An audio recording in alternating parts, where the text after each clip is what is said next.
Александар Трајановски е роден во Скопје во 1980 година. Во 2005 година дипломирал на медицинскиот факултет. Во 2010 година завршил со специјализација по ортопедија. Во 2014 година завршува субспецијализација по травматологија. Академскиот раст го надградил со интернационални студии, артроскопски тренинг во Аџибадем, Истанбул и усовршување во Универзитетскиот клинички центар во Љубљана, од каде ја донел минимално инвазивната хирургија во Скопје, отварајќи и врата на македонската ортопедија кон светските стандарди. Од 2020 до 2024 година е директор во Тоарилук. Во 2021 година е дел од тимот што ја изврши првата експлантација и трансплантација на коска и коскено ткиво од починат дарител. Во 2023 година е дел од тимот што ја изврши првата операција на колено со асистенција на робот во македонското здравство. За време на ковид кризата, за само неколку дена е пренаменил клиниката во ковид оддел, одржувајќи континуитет на итните и онколошките операции. Луѓето што тогаш работеле со него велат дека неговиот глас бил истовремено лекарски и градоначалнички, смирен, прецизен, организаторски. Ја добивте довербата од партијата. Зошто мислите дека ја заслужувате и од граѓаните?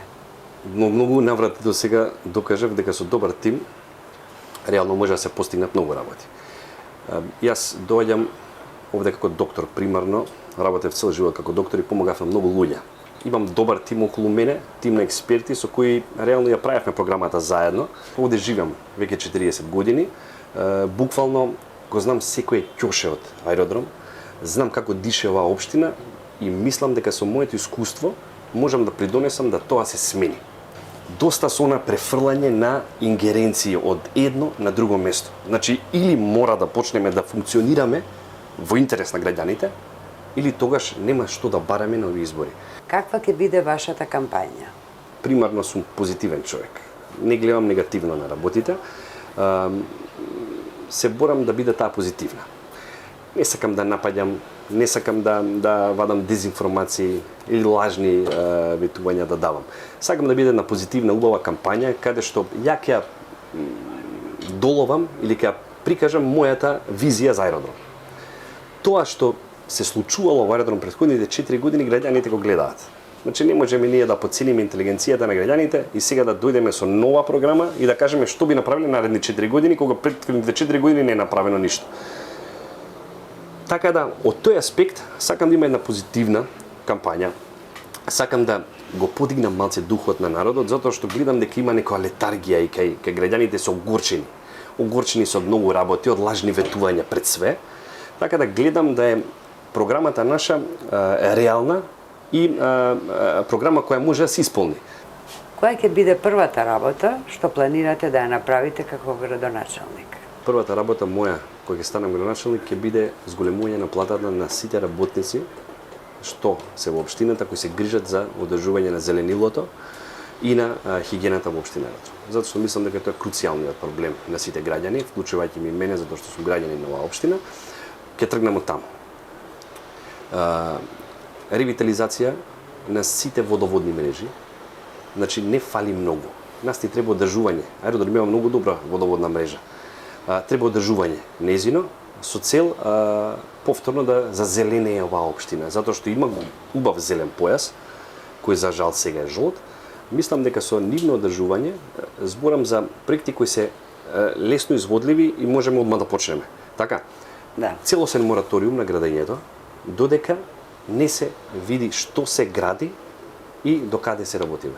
Не може да има општина пребукирана со згради, а да нема паркинг места. Ќе се бориме да ги натераме луѓето да се движат повеќе со јавен превоз, со велосипеди, со цел да се намали оптеретеноста на сообраќајната мрежа, а следствено на тоа да се намали и загадувањето. Кој знаеме дека ќе ни биде рак рана сега веќе од декември месец. Сега ни е рак рана, не па од декември месец. Знаеме поготово аеродромот каква е ситуација.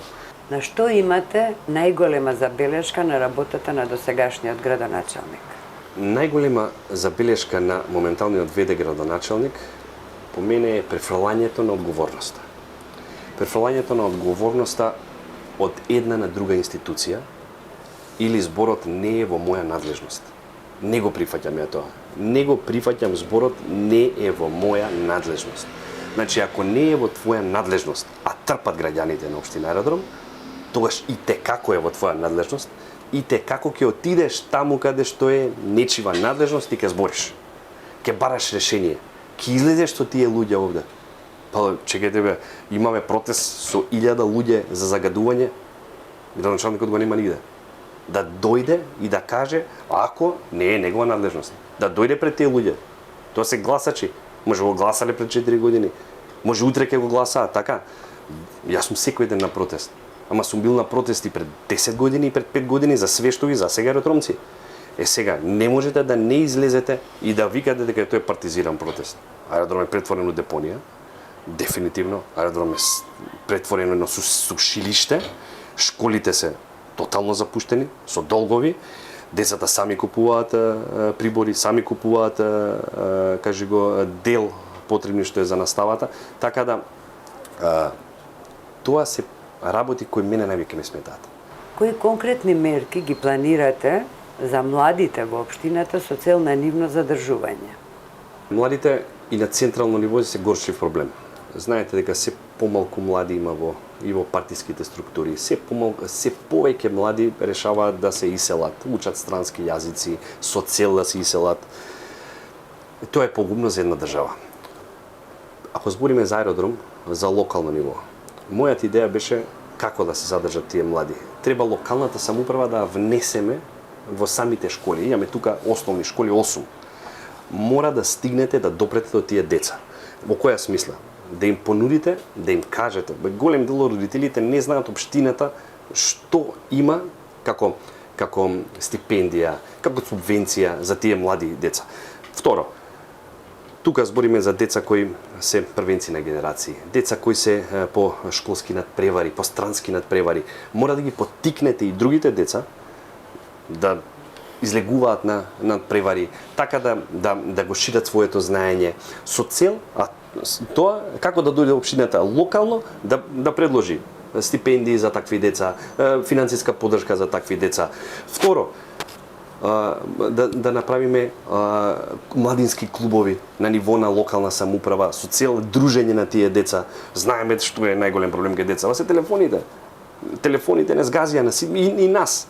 Ама мора да ги оттрнете малце, да локално да ги издружите деца, да се запознаваат, да шират позитивна енергија. Од тука ги излегуваат идеи, разменуваат идеи за студирање, за натаму. Второ, целосна превентивна здравствена нега на тие деца. Ми мора да имаме здрава нација, мора да имаме здрав аеродром. Јас како директор правев во основна школа во Ѓорѓе Пулевски акции волонтерски за прегледување на сите деца, за стапала, за рбет, за све.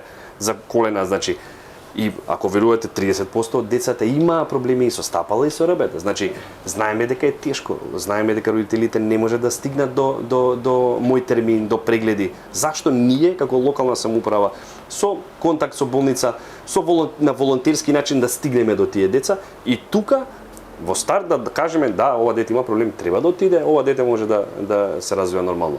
Значи, таа финансиска поддршка и тие стипендии мора да ги заземат социјално ранливи семејства што имаат 2 до 3 деца што учат мора да ги поттикнете и да ги поддржите тие деца. Така? Да. Све има во програмата, опфатено апсолутно. Зборам за финансиска поддршка која би била едногодишна, па ќе видиме за натака двогодишна, да дадете поттик на тие деца да се развиваат. Сите граѓани се жалат за нечистите улици во внатрешноста, не оние главните, туку во внатрешниот дел од населбата, бидејќи сметаат дека е тоа под ингеренција на општината. Имате ли конкретни мерки за да им помогнете на граѓаните да живеат во чиста и поздрава животна средина? И мене ми смета како граѓанин све тоа. Знаете, ја кога излезам од кај мене од зграда, кога ги носам децата на школа, тоа што го гледаме стварно непријатно. Непријатно. Смет на сите страни, гледате Facebook е преплавен со ѓубре, кај да отворите ѓубре. Јас можам едно да ветам дека покрај тоа што ќе се борам за зголемување на додатокот на на сите вработени во општината кои се залагаат, кои имаат поработа по опис за одржување на чистотата. Како општина мора да се најдат средства за нова механизација. За чистење на улици, за косење на трева. Второ, за тие ситни канти да бидат поставени на помал размер за да се оставаат ѓубрето во нив, не да се фрла ѓубрето околу. Сакам да кажам, мора да се улака, мора да се вложува. Имаме пристапни европски фондови, имаме голем број на општествено одговорни фирми кои може да донираат. Сакам да кажам, треба да се излезе од вратите на општината и да се бара. Не може вие да седите цел ден општината затворени да чекате да ви стигнат финансиски средства. Така да, по мене, тоа е клучно.